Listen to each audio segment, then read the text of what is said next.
So yes, of course, on one level, it does manifest as dark suits sitting around a table discussing the next move. But that's still the play-out world of this conspiracy. It's not its origin. It goes beyond them into the advisors in the shadows, the Mandelsons in this country. Peter Mandelson, if he's not manipulating, he gets withdrawal symptoms, that man. And into the Rahm Emanuels, ditto, in America, the controller, handler of Barack Obama. It goes into deeper levels, beyond them, deep in the hidden secret society network. And eventually, it goes out of this dimension. And that's where this whole thing is really coming from.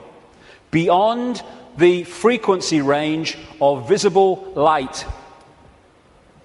And it involves non-human entities. Some of them people call the greys. The main ones, I would say, and have been saying for a long, long time, take a reptilian form.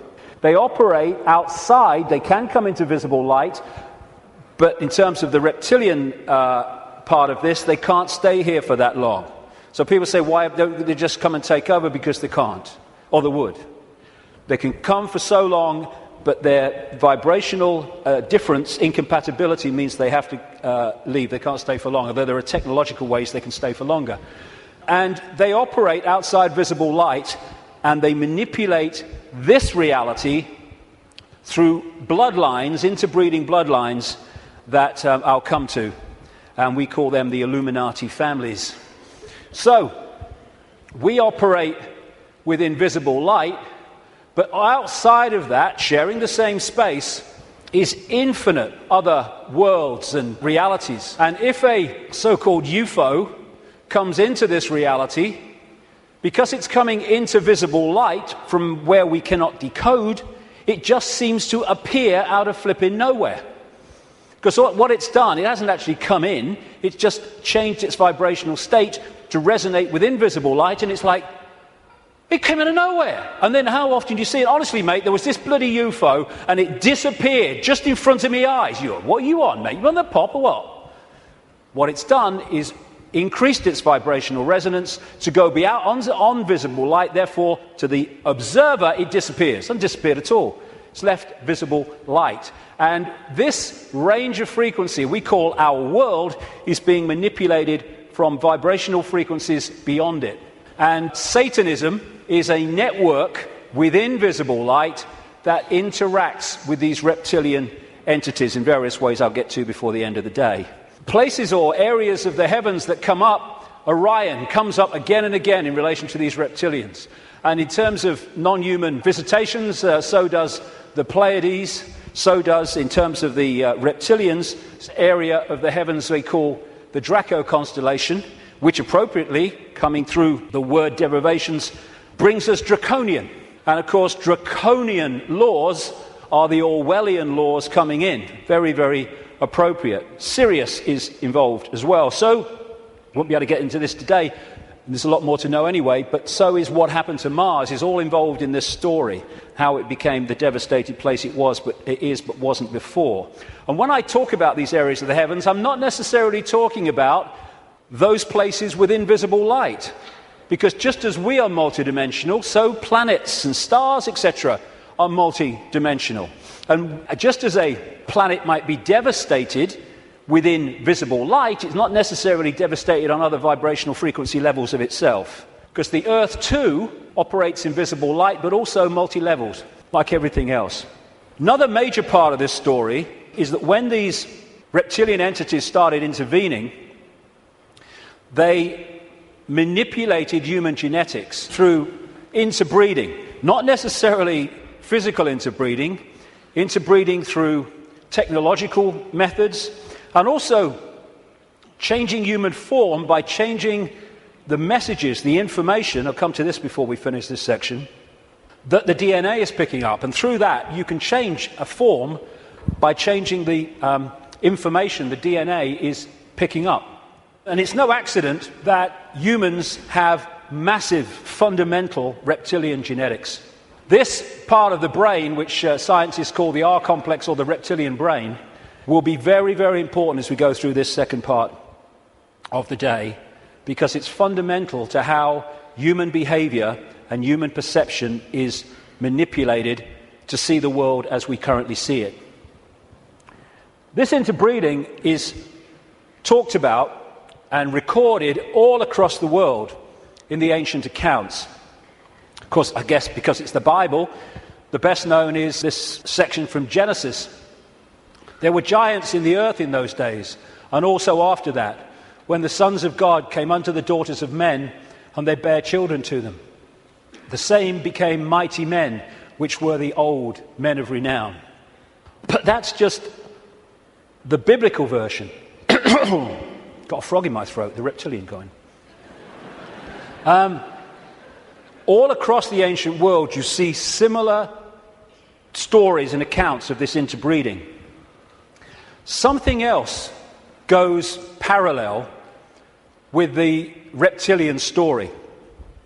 Again, not just in the Bible with the Garden of Eden and all that stuff, which of course the serpent was dominant, but across the ancient accounts.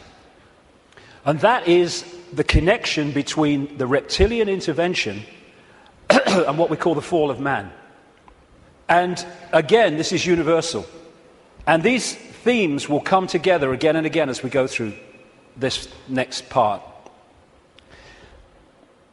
The ancient accounts, again, and we're talking that part of the Yuga cycle, which they call the Golden Age, talk about the fact that there was a time when humans were so unbelievably different to how we are today. They were connected to higher levels of consciousness. They were in this world, but they were certainly not of it. They were capable of incredible feats, and they lived what we would call impossible lengths of time in terms of age. And then there was a sudden change, the fall of man, as it was called. What I call this is the schism. There was an energetic schism at the level of the metaphysical universe, the waveform-based information construct, and that, as it was decoded through into this holographic reality, obviously mirrored in the holographic play-out world the schism in the information construct. And this is a portrayal of that, a symbolic portrayal of that. Anything that happens here gets decoded through to there, and this is where the schism happened. It was like a distortion in the information. Thanks, mate. Cheers. You put the gin in, right? It was a distortion in the base information construct, and I'll be coming to how that happened. There were many consequences for this, and one of them was there wasn't just a schism in the energetic level of the world itself. There was a schism was passed through into human personalities. We became distorted also from the magnificence and harmony that we were before. And we went from that to this. And we're now at the point where we're coming out of that. And there was also genetic manipulation to stop us accessing ranges of frequency that we did before. This is a major reason, not the only reason, but it is a major reason why scientists call 95% of human DNA junk DNA, because they don't know what it does.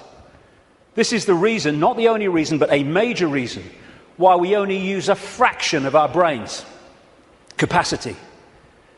This is why billions of cells in that bridge, the corpus callosum, don't seem to be doing anything. They've been switched off. We've been put into a state that disconnects us and therefore makes us controllable, makes us farmable. So you've got this reptilian group, and the ones involved appear to be relatively small in number, tiny compared with the global population, and this is why they're terrified of being exposed. That's a constant theme, all the way through it, wherever you look. And they've imprisoned humanity, or sought to, in this tiny frequency range of perception called visible light. Another key aspect to this is that they created hybrid bloodlines specifically to be the middle men and women. They became known in the ancient world as the demigods, the people, the children of the gods. part human, part god, as these serpent gods were perceived. And they were to be, like I say, the middlemen and women operating in visible light for the outside visible light control system. And it's appropriate that the caduceus and the symbol of the medical profession is the DNA, in effect, portrayed as two snakes. Because to these reptilian geneticists, who were far, far ahead of where we are in public arena in terms of genetics and understanding, the DNA is a software program. And so they manipulate it for their own means. And this is crucial to understand the world that we live in. One seriously important aspect to this DNA, this hybrid DNA I'm talking about, is that it has eliminated what we call empathy. The ability to decode the emotion of empathy. Empathy is the fail-safe mechanism of all behavior.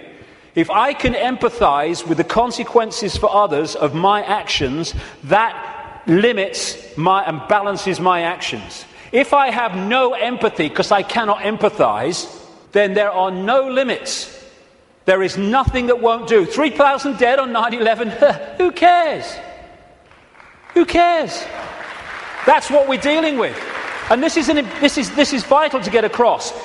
If we look at this information on the basis of thinking, I wouldn't do that, so they wouldn't do it, then we're going to miss the plot completely. Because it's not like that. No, you wouldn't do it. They would, and have no emotional comeback whatsoever. The reason for the interbreeding, the hybrid, is vibrational compatibility. These hybrids have a greater infusion of reptilian DNA than the general population, although we have a lot. And therefore, the resonance is sympathetic to the resonance of these entities operating just outside visible light.